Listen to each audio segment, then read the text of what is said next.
I'm Susan Khazan, I'm chair of the Europeana Network Association, and we have a fabulous program for you today, which we're really all looking forward to. People are popping in from The Hague, France, Glasgow.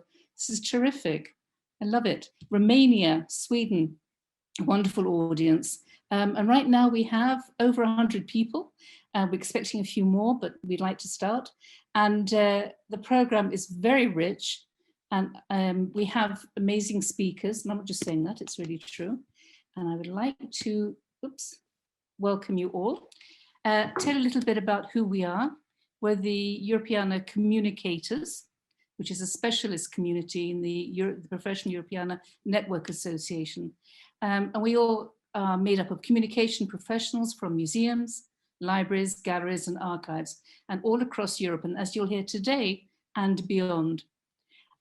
Beyond meaning, we have speakers from Italy, from Mexico City, from Baltimore, although he should be somewhere else, Italy, France, and I'm in Jerusalem myself. So we have a really good international group here. And I see people rolling in and it's wonderful.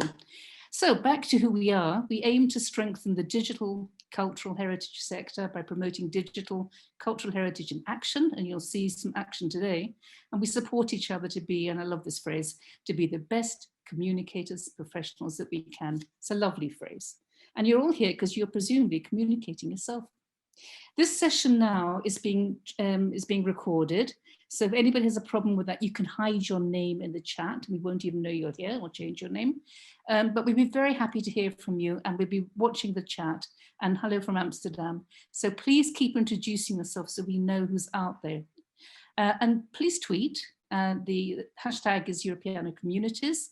And those who have not yet joined us, then please, in the chat, you'll see the sign up page. Please join the Europeana Communicators of European Network Association. And most important to us, please go into the survey at the end of the session, because we find that really helpful. And every time we have a webinar and we have a survey, we know how we can improve ourselves, and we look forward to hearing your comments. So that's important. And you see the chat. Somebody else from America, my goodness, Fairfax, Germany, Leipzig, all you people who across the pond have woken up so early to be here. Thank you very much. We appreciate that. Greece, terrific. Keep coming in and keep introducing yourself. On the program today, I'll soon introduce you to our one and only Beth Daly, and the introduction to the task force. And then we're going to go on to our panelists, to Alicia Descantes and Gabrielle Girardoli from the New York Times, nonetheless. And they'll be talking about those terrific projects that are called close reads. I'm sure you've all come across them. If you haven't, you know all about them. Stephen Franklin, who is supposed to be in the UK National Archives, I think he's in Baltimore, as far as I know, we'll be talking about Flora Seville, a terrific program that's on Twitter. So we'll tweet with him. Brussels, Belgium, lovely. Sophie Anderson and Benjamin Corman will tell us all about the MetKids and a lot more. And then we'll have our own Milena and Maggie, who will talk about Europeana and the way we put the group together and understood these processes through empathy and emotion. And at the end, the fun part, we will stop recording, and in about an hour's time, we'll have our Tana Libera Tutti, our discussion, online discussion, when you can all join us. And as it's not being recorded, you can say anything you want. And basically, anybody who wants to come on camera, please indicate that with a raised hand in the chat. And Tamara, who's behind the scenes pressing all the buttons, will bring your video online so you can join in the conversation. At the moment, you're all muted and your videos have all been closed, but anybody who would like to join us in an hour's time is more than welcome. And Maggie's just put the SurveyMonkey link in the chat. Don't forget to go there and tell us what you think. Even if we have to improve ourselves, that's really, really good. So during our webinar, just ask your questions via the chat function here in Zoom. And at the end, we will keep the session open and not recorded for this informal discussion. So don't leave us at the end. This is your time to respond. So without any further ado, let me introduce our one and only Beth Daly. And she's the reason that we're all here, because she put together this brilliant task force. And everybody who's taking part in this today have been waiting for this moment when we can introduce the results of the task force, including our panelists whose projects have been showcased in the task force. So Beth from Europeana, she's our editorial, I don't know who you are, editorial mum. Please carry on. Excellent. Let me share my screen. You have a quick peek at all our panelists. Here, look, Benjamin Corman and Stephen Franklin. Oh, gone. Yep, they're all gone. So yes, so hopefully you can see my screen there. Okay, the editorial advisor. I am editorial advisor, yes. Yeah. At the Europeana Foundation. And as Susan said, I was the chair of the Europeana Task Force on Storytelling, which I'm going to tell you just about very, very briefly so we can get on to our speakers. So a task force is one of the ways that we work within the Europeana Network Association. And in a task force, members come together to work on an area of interest to them. So here, we set up a task force to look at Europeana as a powerful platform for storytelling, which is a phrase that came to us from the strategy set for us by the European Commission. So that's how they see Europeana. So we had 26 Europeana Network Association members from 14 countries in the task force. That includes Susan, Milena and Maggie, who you're meeting today. And what we wanted to do was work together to develop recommendations for Europeana's storytelling based on examples that we found around the web. So the challenge that we set our task force members was quite simple. We asked them to find examples of storytelling with digital culture that they love. And we set up a form and we brainstormed the type of information we wanted to collect. And we asked our members to be selective, to really decide which ones they really loved, because we wanted our final long list to be inspirational and useful as a practical tool. And by that, I mean easy to search and explore rather than sort of encyclopedic, exhaustive and perhaps overwhelming. So we ended up with a long list of 43 examples, which we have presented in two ways. We have a spreadsheet, and when we shared the slides with you, you can get the links and things to all of these things, containing all the information we collected, which can be used to search for specific information. And then we had a Padlet, which you can see on the screen at the moment, which is a more visual resource, which shows you thumbnails of each of the examples and a little bit of text, including the reasons why our members chose these examples, so their personal responses to them, which are quite fascinating and interesting and useful. So the long list contains a broad variety of experiences, from quite high profile ones, such as the stories element from the Rijksmuseum, to more quirky ones, including a guided tour of Slovak art told by a hamster, to 13 hours of streamed train journeys through Europe. So a lot of different things. And while digital storytelling can take many different forms, it was our opinion as a group that the best examples engage people on a personal and emotional level. So to dig a bit deeper into how they do that, we then looked in detail at 3 examples of very different storytelling experiences. And they're on screen now. And they were one of the New York Times close reads. This one was on Woodcut Image by Hokusai. A Twitter adventure about a fictional girl called Flora Seville, and a time travel experience for kids from the Met. And I am absolutely delighted that there are representatives from those organizations here today to talk about them. So the task force members used the Europeana Impact Playbook's empathy map to explore how these examples engage with us emotionally as audience members. And Milena will tell you a bit more about that later on. So these 3 examples are very different from each other in their scope, in their format, the channels they use, their target audiences, the content that they highlight, and the resources needed to develop and deliver them.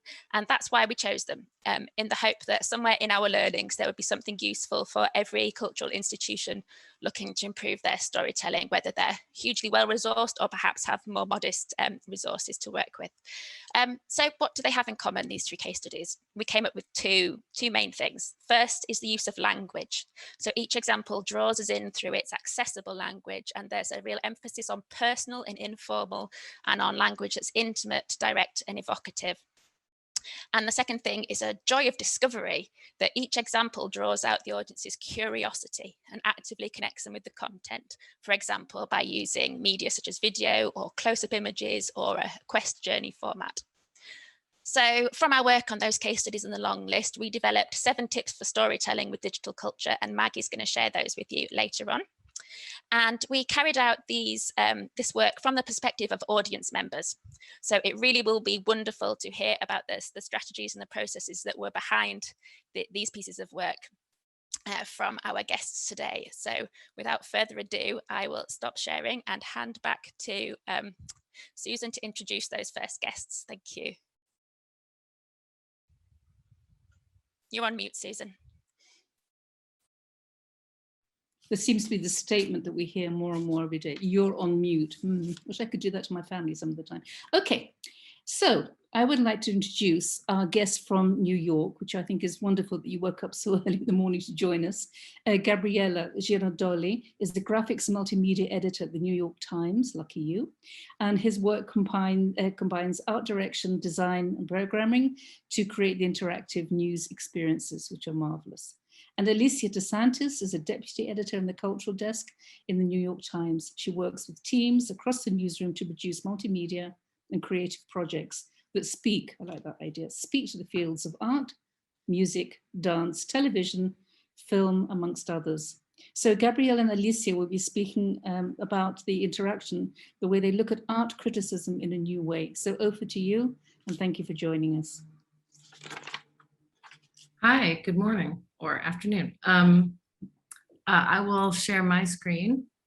I'm Alicia, and we're going to move quickly because we only have a few minutes, of course. We are talking today about a project that is called Close Read. Can you all see this?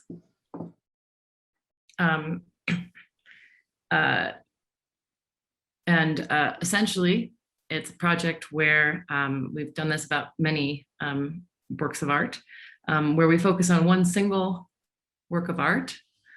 And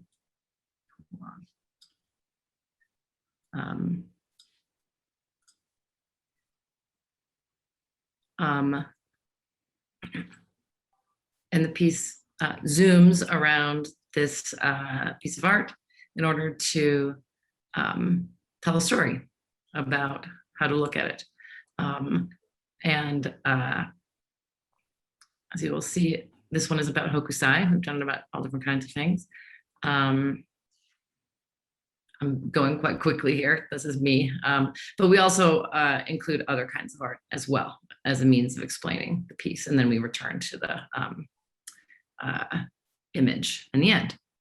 And so Gabrielle is going to speak for a few minutes just about how this interaction was developed, all the thinking behind it. And then I'll talk a little bit at the end about some of the storytelling and scripting and editing that goes into it. So Gabrielle, would you like to? So at the times when we are thinking about a new format, we try to remove any possible extra friction. So we try not to hide things under tabs or like have too many buttons, too many choices for users. And scrolling, it's like the natural way to go on the web, right? It's something that people are used to doing, and in a regular article, that's what they do. So the main thinking behind choosing just like a scrolling technique is that, and we've used it before. Alicia, if you could jump to any of those, like we've used that in graphics. That one activates the graphic as you scroll through. We've used it to show like photo essays or videos, the skater's piece there.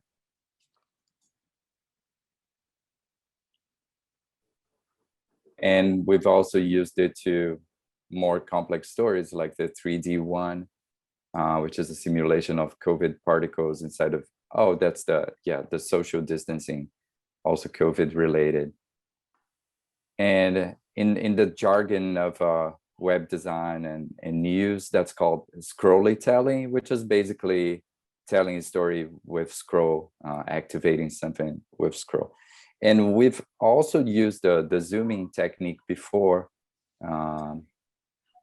but as a feature inside of a regular news article. But this one works pretty much the same. But when we were thinking about the close reads, which actually started as a series. We were developing it as a feature for a story, but then we stepped back and thought, well, it could actually be used as a series for something. We had some considerations about comparing with these other scrolling techniques.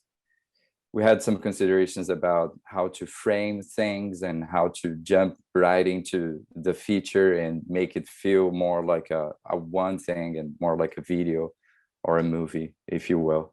So I'll hand back to Alicia to talk more about the format.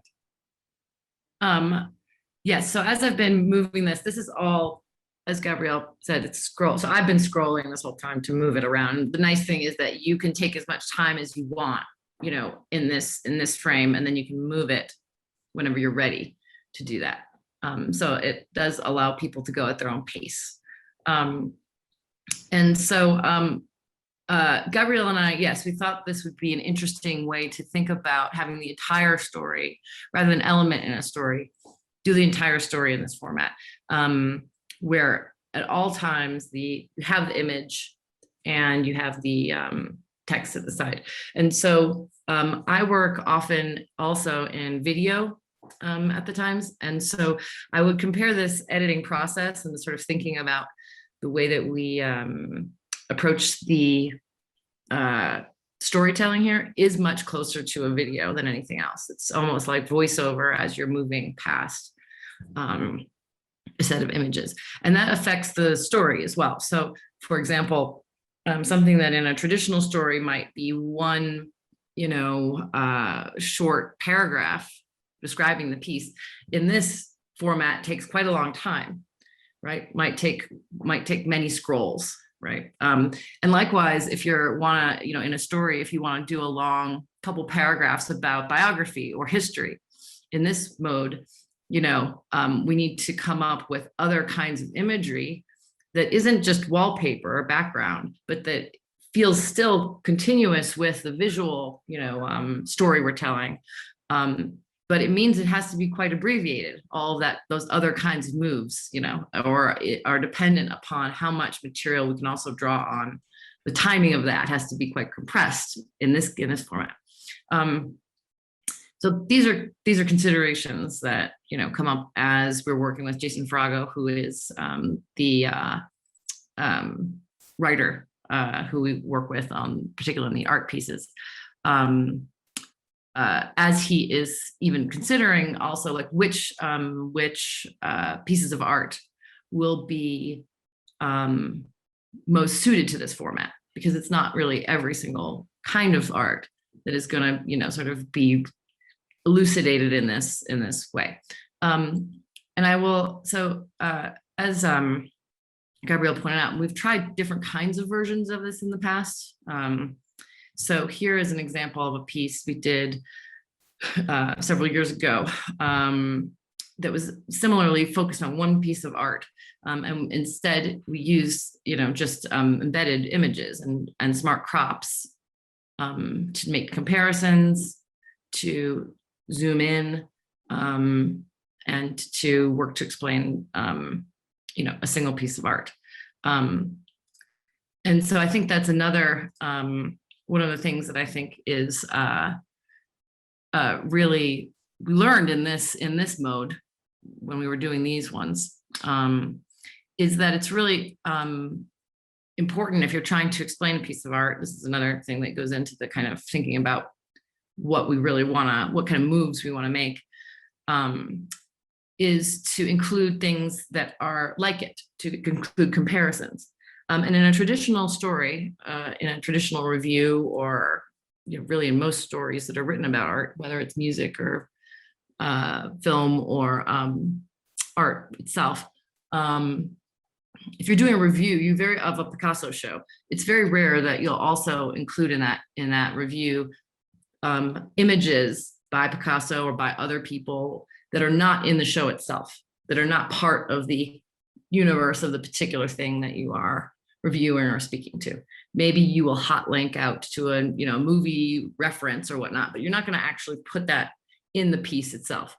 Whereas in this format, it's one of the most important ways of thinking about If you're really trying, if you've ever been in a good lecture, the way you learn is by seeing other works by the same artist, works, you know, that are similar but slightly different, works that came before or that works that came after. And so this is something that's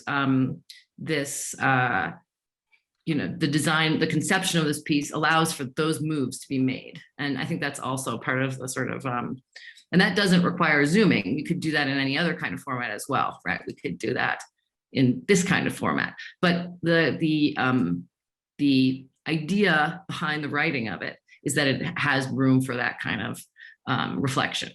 And I think that's suited by the fact that we are always thinking about one piece of art. And we limit it to that universe. We have the questions rolling in now. So is it okay if I interrupt you? And yes, please. Yeah, that's great. Yeah, give it just a few minutes for questions. So the first question is, how long does it take to develop a close read story? And what are the stages of the creating it, from the ideas to a published piece?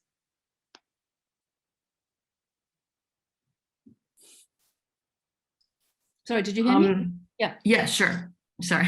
I was on mute on that. I'll say something about this. So it takes a long time. So you can write you know, Jason Frago is, you know, wonderful writer, and he can write a review or a piece that's maybe the same number of words in, you know, a weekend or a few days, you know. Even though it's the same number of words, this takes a lot more time for him to write, because the writing also includes a lot of image research and you know, the choice of images in that in the column. Sometimes it's a deceptively high number of images in here. You don't notice it, but it could be, you know, 20 or 30 images. And those and so that sort of ordering of those images and the selection of those images is a part of the writing, and it takes a lot more time than it would just to simply write a piece. I also will say that this is deceptively, it's a very unforgiving format. You have to be very, the expertise to be so, you know, sort of compressed, to summarize, you know, all of 19th century Impressionism in 2 frames means you have to know a lot of things about 19th century. So, you know, there's actually a ton of research that goes into these, and that is underlying the writing. It's also true that just, you know, it's very unforgiving in the other way, where, you know, a reader can always contest, you know, is this relationship between this and this correct? It's always subject to the readers, you know, the readers as an expert as you are on the other at the end, you know. So we have a lot of questions rolling in, so let me just squeeze in one more, and at the end everybody can, you know, hold your breath and come back at the end. You're causing a little riot here. Just one question that I think us in Europeana are very interested in: do you use open access images for your stories, or do you pay for copyrighted reproductions? Photo editor does a ton of work to clear rights for all of these images. Yeah. It's a huge part of the work. Yeah, I presume that. So as you answered so briefly, one more question. What are the ways that you gather audience feedback and the reactions, and how do you measure that? Well, we do know number of unique visitors, but we get a lot of unsolicited feedback for this piece, and it's hugely positive. I think it's the piece that I personally got the most feedback from, like people finding my personal email, my Twitter account, and writing how they liked the piece. I can understand that. We have really enjoyed your work, both of you, and we look forward to more. So let me just continue with our webinar now and move on to Stephen. And of course, we'll come back to you at the end. I'm sure the other questions will wait. I hope people will wait with the questions. And if not, we'll find a way to have them answered directly as a follow-up from this session. So Stephen Franklin, over to you, Digital Engagement Officer at the UK's National Archive. And Stephen shares his expertise in engagement, including reflections on the Flora Seville Twitter storytelling experience he was involved in with his former role in the Elgin Museum. So that was a lot of fun. Please tell us about that. I'm not sure if it was supposed to be fun. Perhaps it was supposed to be serious. I don't know, but yeah. I enjoyed it. So I'm Stephen Franklin, and I'm going to be talking about my work in my previous role at Egham Museum. So next slide. So Egham Museum, brief introduction for those that don't know, is a very small museum in Surrey, incredibly tiny, one gallery space, as you can see, established by a volunteer force 50 years ago, and runs on a very small budget of circa 6K to cover overheads, staff consisting of 1.1 equivalent FTE. Next slide. And there you go. That's a new story from the 50 years ago. Yep, next slide. Right, so Flora Seville is a Twitter choose your own adventure thread in relation to Royal Holloway, University of London, which is established in 1866 by Thomas Holloway, as seen on the left. And he makes his money and fortune by basically selling placebo medicine. Of course, they don't know it's placebo in the Victorian times. So he creates this wonderful founders building in the mid-Victorian era. And in 1866, 20 students inhabit or enroll, and they're the first cohort. So in October of 2020, I thought, well, what fabulous kind of idea to start playing with. You know, what did these students experience? What did their daily regimen routine look like? And of course, that was very kind of contemporary and relevant to the specific time of the year, because there would be new students entering the college, much like they did all those years ago. So next slide.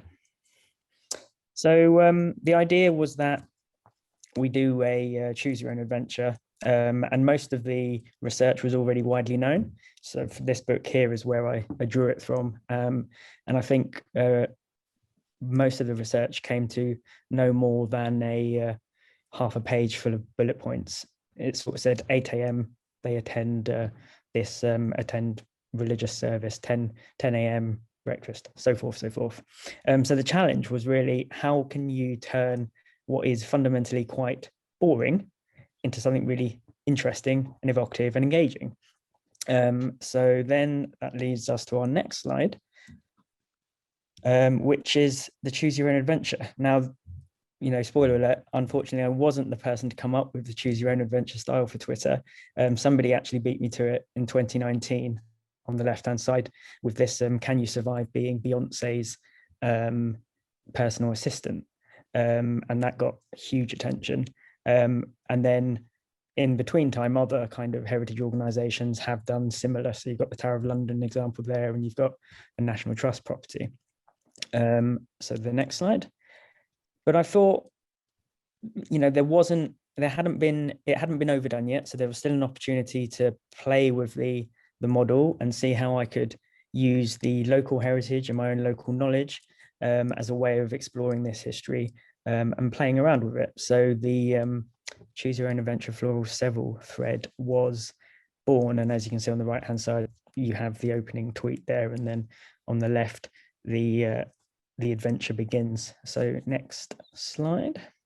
So this is what the thread looks like if you were to break it down.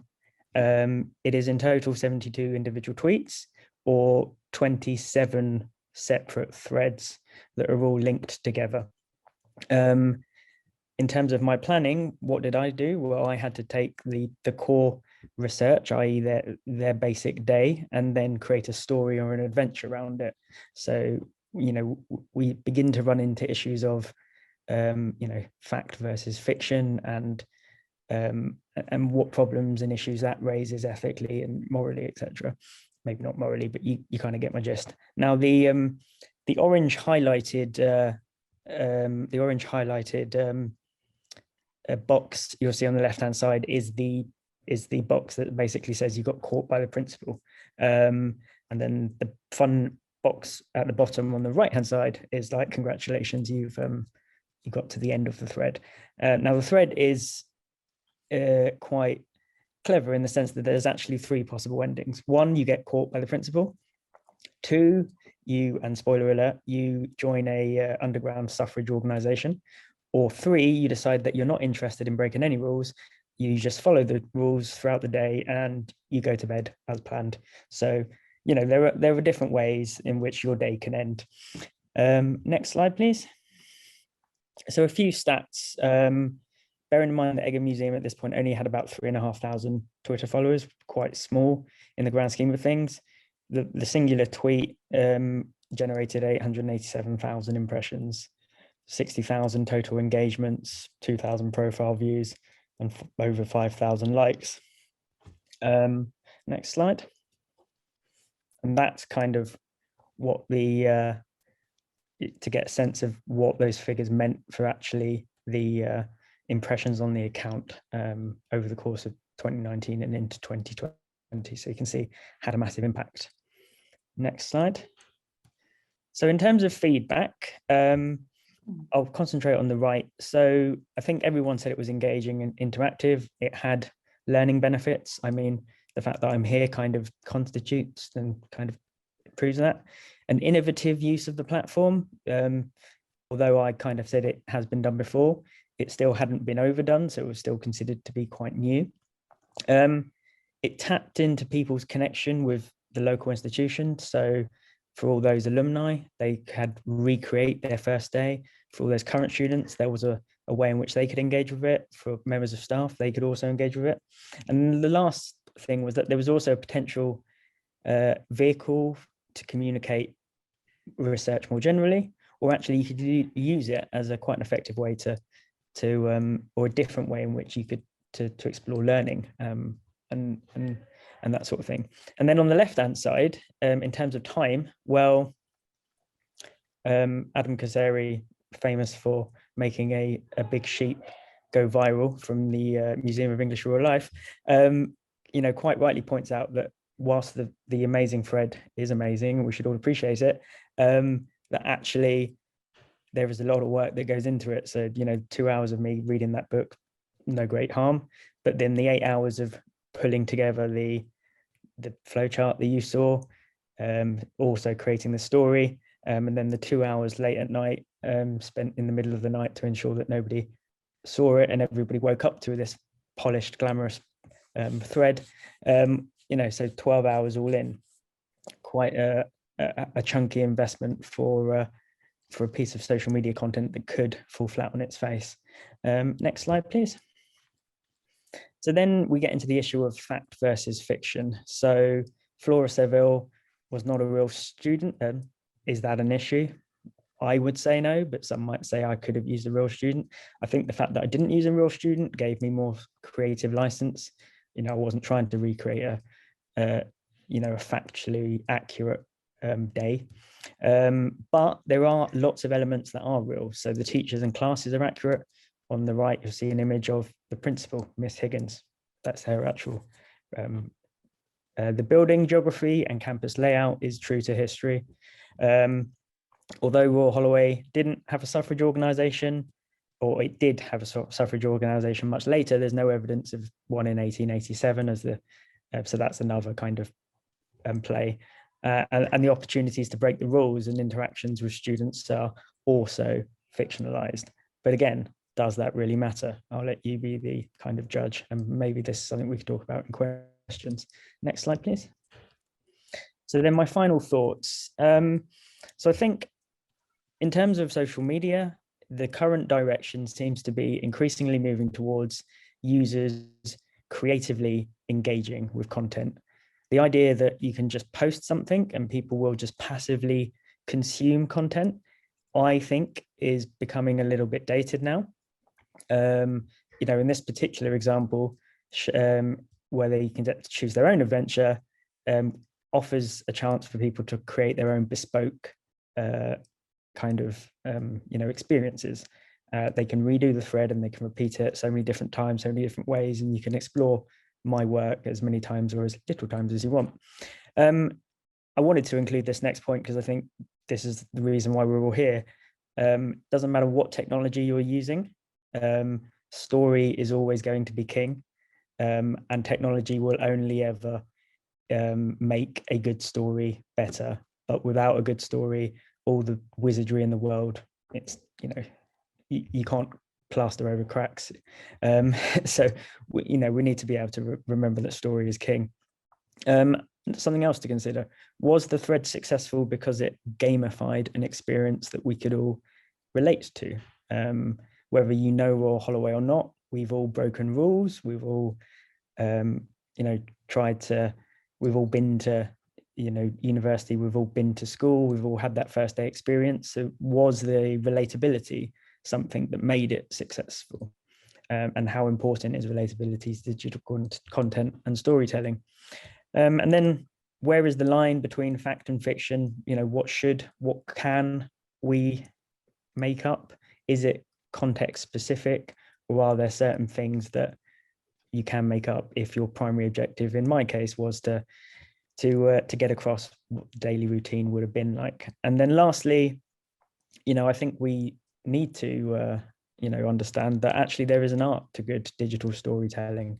And this was something that was picked up in the previous presentation, that projects like these require creativity, they require research, they require time, and they also require a lot of confidence to be able to back yourself to pull it off.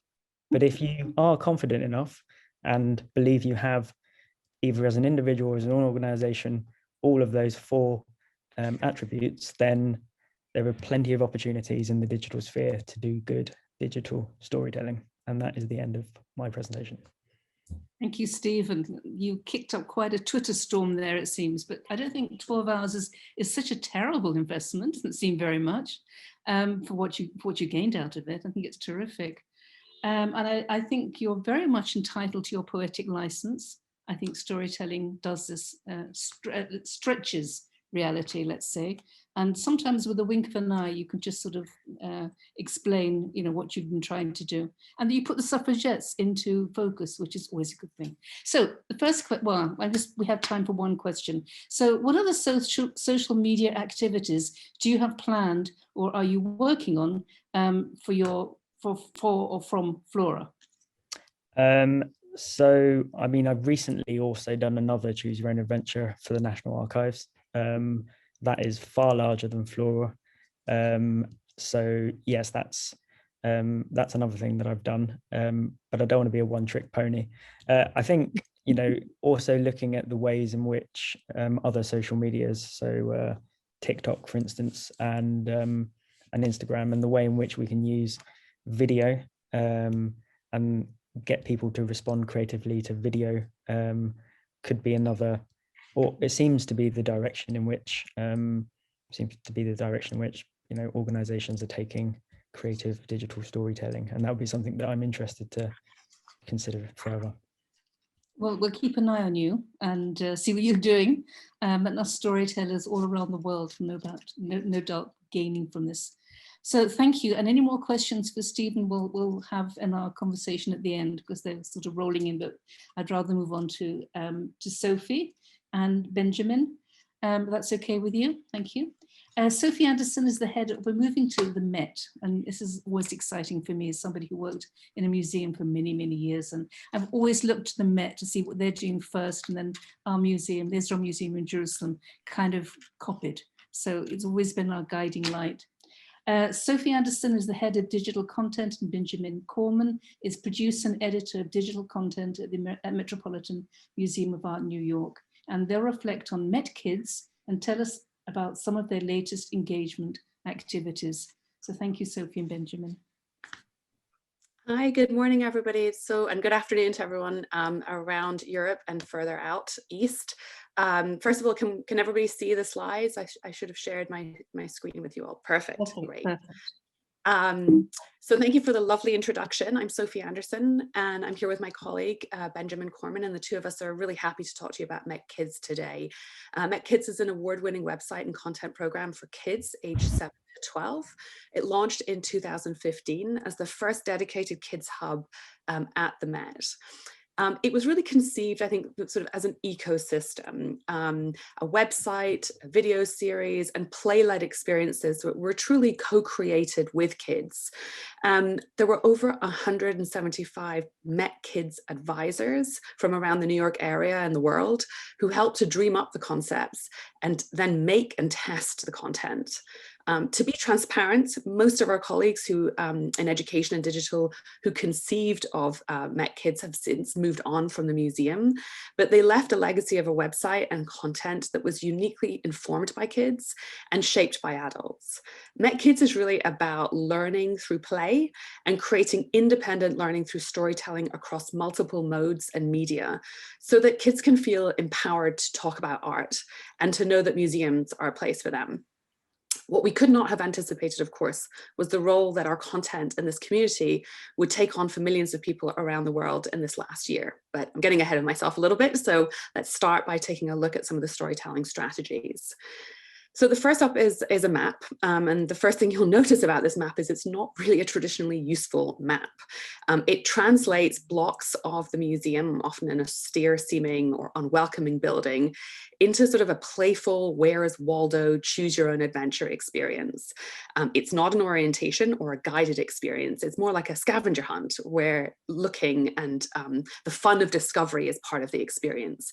You are immediately a part of designing this story and looking really closely to find what comes next. So you might see there's these little dots, they're pins across the map. There are 200 works of art and ways into to the content.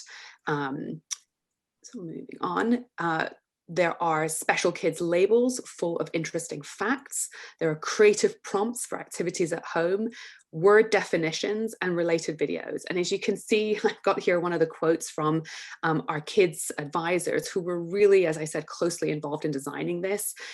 Something simple like word choice around getting more information. Want to know more sounds better than read more, because it makes it sound like I'm forced to do it. You know, that kind of process of feedback was really intensive for this project. There were 4 major feedback kind of workshops, as well as continuous feedback from kids along the way. So you can really see how that informed our thinking. Here's the fun facts with like a very bright banner, and this quote, which I love: we want to do a bit of learning, but not completely. I think kind of gives a sense of kind of what kids were looking for in this experience. And here, some feedback about, you know, we want to hear from kids around the world. We want to hear from kids themselves. So the other big element of MetKids is the time machine. This was another way into what's often a very overwhelming, museum experience. We're kind of the opposite of where we were looking at with Egham. One gallery. This is, blocks and blocks and blocks worth of art is often very overwhelming. But instead of creating linear storylines, what the timeline does, what the time machine does, is it's more like a roulette experience, going from broad categories to a specific work of art. And this idea actually came from kids. Perhaps not surprisingly, they were drawn to the idea of the Met itself as a time machine. And of course, you kind of get these endless combinations, and they gave us feedback about the kind of terminology we should use. Like, don't use things like dynasty or, centuries. They don't really kind of at that age maybe have such a good understanding of it. Whereas, specific time periods, simply put, and then, check which ones you want. And then of course there's this great button, which perhaps not surprisingly, if you say don't touch, is immediately exciting to kids. And the great thing about being online is that you can break the rules without anyone noticing. Then videos was another big element, and continues to be another big element of MetKids. And we had 4 different video streams. You can see them at the top there: Create, Q&As, Made by Kids, and Celebrate. And this really turned the cameras over into the hands of the kids, who became makers, reporters, participants, and they take a documentary style storytelling approach. And these are some of our most popular streams of content. And the ones where kids take charge, like Q&A, or where they become artists, like Create, are really the ones that remain the most popular. And you can see really in these videos that they were designed to uplift and help grow kids, which is a key tenet and principle of our education team. And it, of course, hit the YouTube moment perfectly, reaching over 2 million kids since launching. And there are most transferable parts of this content, which I'll talk about in a minute.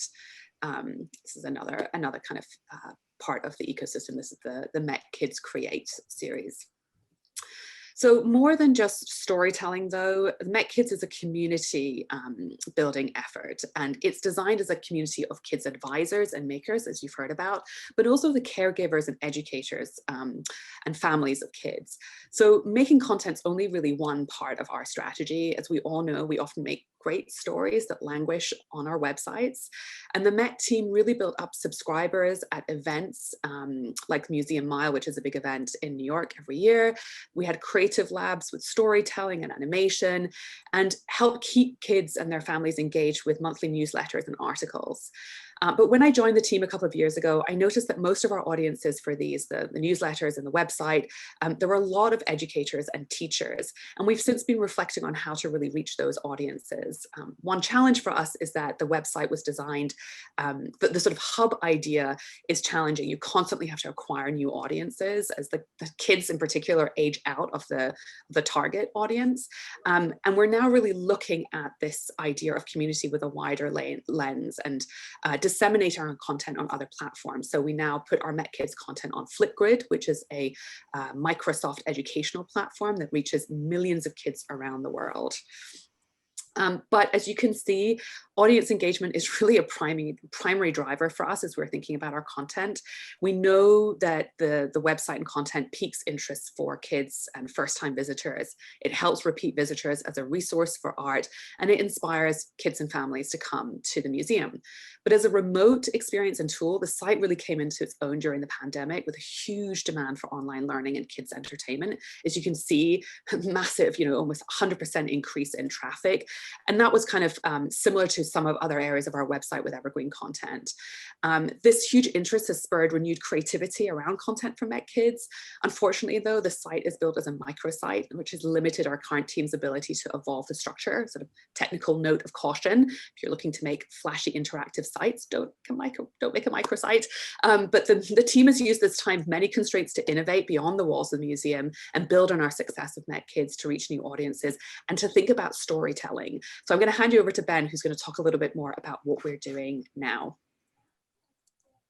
Thank you, Sophie. So I'm going to talk about two new content streams that we've created, both of which were in part influenced by the pandemic and new constraints and a better understanding of our audience. In April of last year, we measured a 1,667% increase in visitorship in a single month, and that really got us rethinking. And as Sophie said, we reevaluated our audience as parents, caregivers, and educators in addition to kids. So one of these streams is MetKids Creatives. This is a article series. MetKids was already about convening voices and perspectives. We began looking around to find new voices to share. Our first collaboration was with the children's book author and illustrator Mo Willems, which you can see in the top center right here. This developed into a series in which we gave children's book illustrators a place to create whatever they liked, with the goal of exposing young audiences to the way that art can inspire creativity from award-winning professionals. And we have other examples from creators like Lulu Delacour, Cherie Miller, who made a comic, Rudy Gutierrez, and John Parra. We also commissioned a poem recently. If you could go to the next slide. So we also created a new video series, slightly unlike the video series we've created in the past. Before closure, we had begun discussions with our very large Department of Scientific Research to create a filmed series about the science that goes on at the museum, some behind the scenes, and to highlight our work, their work, and align with STEM education goals and curricula across New York City and the country and the world. With the museum and research labs closed, we decided to explore animation. It's a production process that we have never attempted before, and because of the time constraints and the costs, it was something we probably wouldn't have put forward if it weren't for the pandemic, simply because it's so time consuming. We worked with scientists to develop, can we go to the, thank you. We worked with scientists to develop episode topics from real world examples. We then ran a card sort with a broad range of kids aged 7 to 12 in order to narrow down our topics to a list of 6. We learned, for example, that kids no longer know what film cameras and film photography is, but they do really like dinosaurs. Can we go to the next slide? Thank you. We tried to closely align our remaining topics with interest surfaced in user interviews like dinosaurs. Can we go to the next slide? In practice, an episode on polymers and plastics, focusing on the repair of an Elsa Schiaparelli surrealist necklace from our Costume Institute, prominently features the key fossil fuel ingredient dinosaurs, many dinosaurs. And if you look at the bottom left, there's another dinosaur, and the bottom right, there's another dinosaur there. So there's dinosaurs all over the video. This is of course prescient because the plastic dinosaurs that were stop motioned are made from refined crude oil, which is in turn made from dinosaurs, a fun fact in the video. The series also tells stories of real scientific research at the museum based on real objects in the collection that were studied. We are not framing them that straightforwardly, but each episode has a beginning, middle, and end, which was not the case with many of our earlier videos. While we have dropped the idea of kid-led content, we have renewed our devotion to storytelling in a way that wasn't previously present in our videos and made the content more kid-oriented. For example, this episode, which you're looking at right now, it focuses on the science of pigments, specifically the cochineal insect from Central and South America that was used in dyes and is still used in dyes and now food coloring and lipstick. We start with the ancient Americas in Peru, where it was invented as a fabric dye, how that was discovered, and then we show the trade, how it made its way across the world and even landed in Japan by the 19th century to be a dye in woodblock prints. And we can go to the next slide. So each episode culminates in an at-home experiment that viewers can try at home that's based on the information and topic presented in each episode. These are just a few more stills from other episodes. The series is still in principal animation, but we will hopefully debut it later this summer. All right, thank you so much. Oh, that was beautifully timed. Well done. I must admit, looking at that cochineal brought back memories. I used to use the little bugs, and they come dried, and you crush them, and when you boil them, the fixative alum, they have a beautiful red color. And I must admit that made me sort of missing my cochineal dyes. Anyway, that's marvelous. The Met has always been inspiration, and particularly for educational resources. I've been in the field for over 20 years, and the Met has always been the first place to go to for teachers internationally, and the tradition is very well known. And I just want to mention here that in terms of education resources, New York Times has got a fantastic section of teachers' resources, and I'm sure that they came out with true colours during the plague, during our recent pandemic, as has Europeana. Europeana also has a wonderful educational team and has produced lots of very interesting questions. Sorry, I'm supposed to be asking you questions. I got carried away. Hold on, let's find you questions. Questions number one, and from the audience, I'm surprised to hear your reflections on microsites. In my experience, they're ideal for fancy interactive features. Could you elaborate on your situation? Yeah, and of course, there are lots of great uses for microsites. I don't want to be like universally declaring that one shouldn't make microsites. I think for long-term sustainable projects where you are looking to potentially evolve your thinking over time, like a hub for an entire kind of ecosystem, it has pluses because teachers and educators like a sort of self-contained experience. And of course, you can do lots of great kind of animation and interactive feeling elements. But what's really tough is that the technology moves on and the people who made the technology move on from organizations. And then it's really, really hard to keep up, even for a huge organization like the Met that has, a lot of resources, probably more than a lot of other institutions for digital. And so, when we're thinking about content now, we're really thinking about how to yes, be a hub for people on our website, but also to think about how those content experiences translate across a dispersed content ecosystem, so outside of the Met's website. And that makes it slightly trickier, and it also makes it harder to kind of come in and update and evolve that content based on feedback. So, not universally decrying microsites, but I think for a sort of ecosystem of content, it's challenging to, from a sustainability perspective. That's really where I was coming from. Hopefully that's answered your question, but happy to talk more offline. So from a question from pragmatics, a bit more philosophy from Jochen, he says, I saw mythology. Is cosmology really for kids? Lovely question. But also another question here, which I think is very pertinent these days. Did you get pushback on pivoting from kid-led to kid orientated internally or from the families that you were in contact with? Who was driving and what was the reaction you got? Yeah, I mean, I think the reality is in this pandemic year, we've all been working remotely, virtually, and with a lot of constraints on our end, but also on the families that we were working with previously who were, available to come in for workshops and all kinds of things. That has just all been a lot more limited, and we've wanted to be incredibly respectful of our audiences and not add more burden to what are already very stressful lives for most parents and kids right now. So I wouldn't say we've definitely, we haven't pivoted away from that as a permanent direction. It's really more that for the Illustrator series and the animation series for video, we've built these new content streams where we are still working with kids.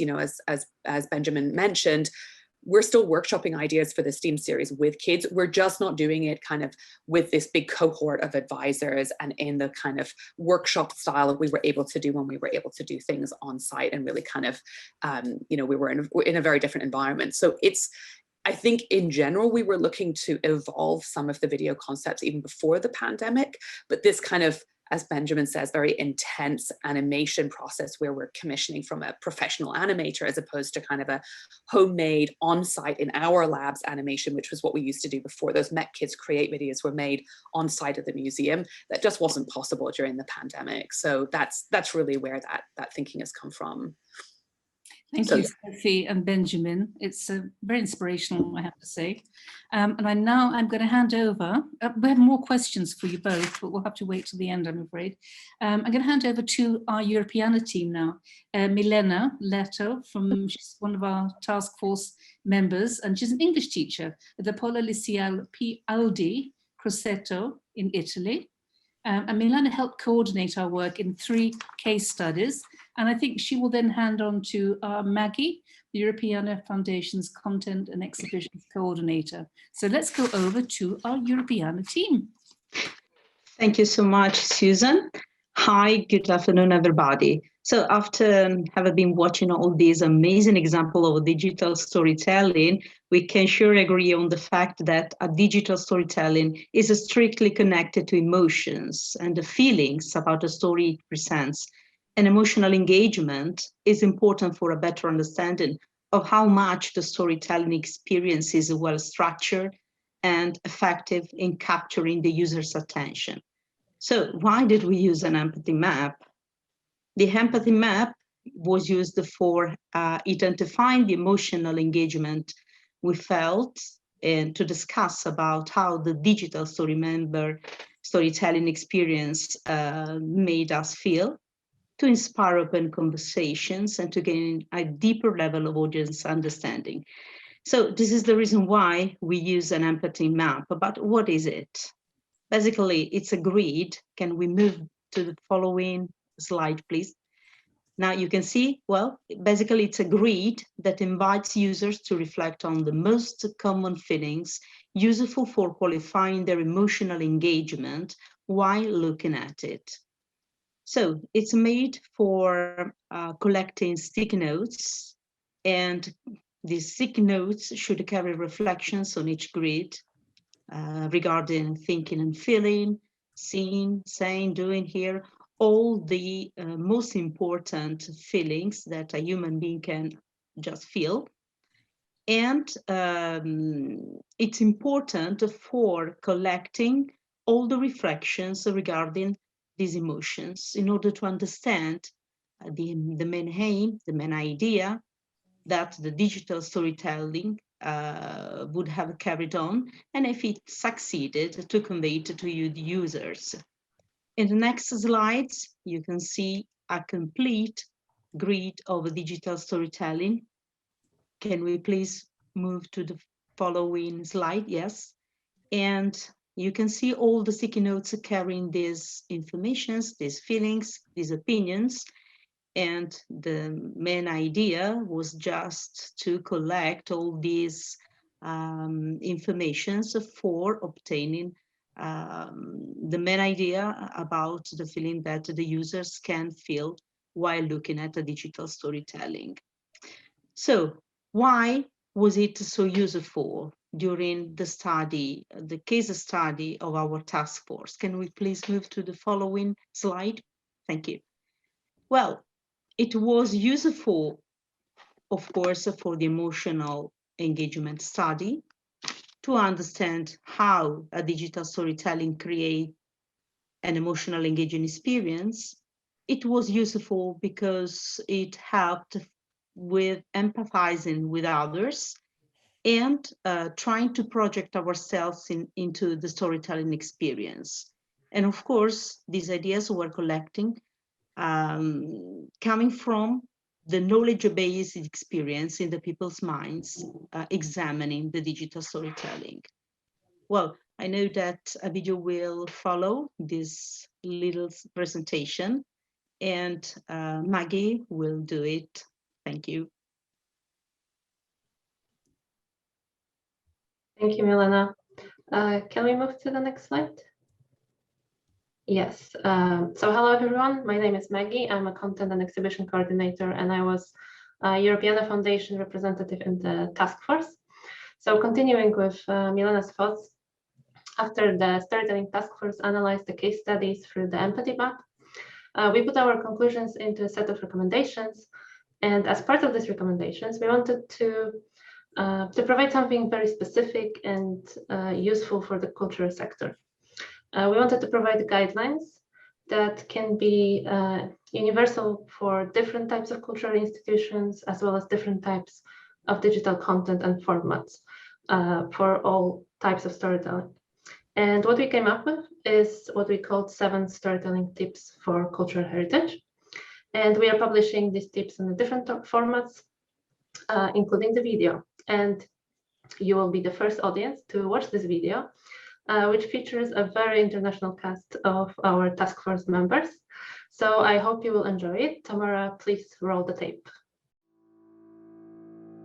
Digital cultural heritage collections are amazing. There's so much to explore. So, how do you make sure that the stories you tell through your blogs, exhibitions, events, social media and apps really capture the imaginations of your audience? Here are 7 tips to help.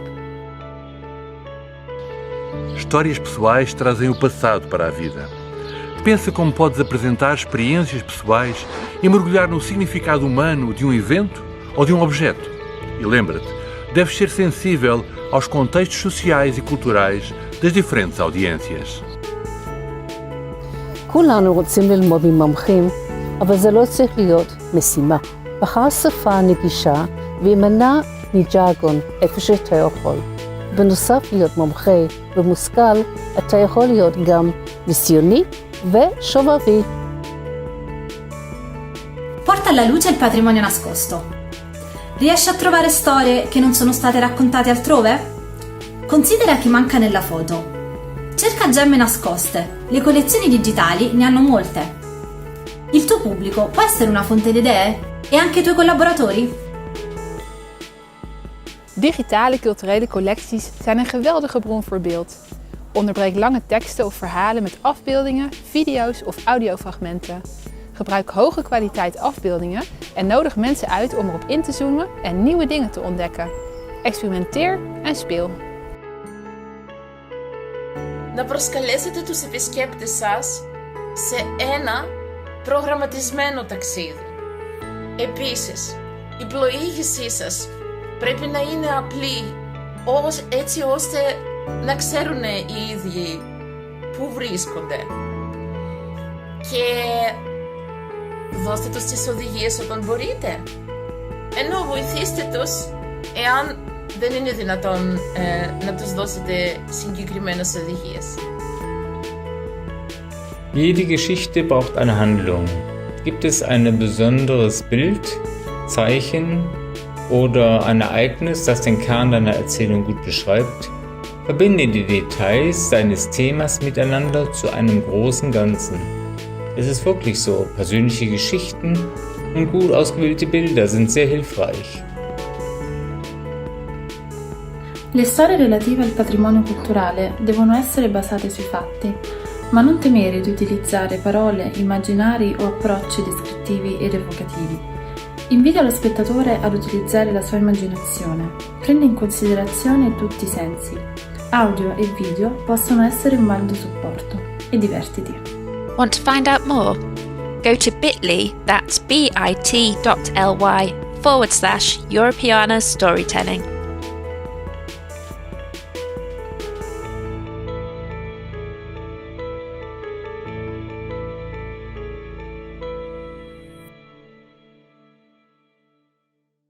Thank you to all the task force, first and foremost to Beth for doing all the work, basically, creating this amazing task force and, of course, this video.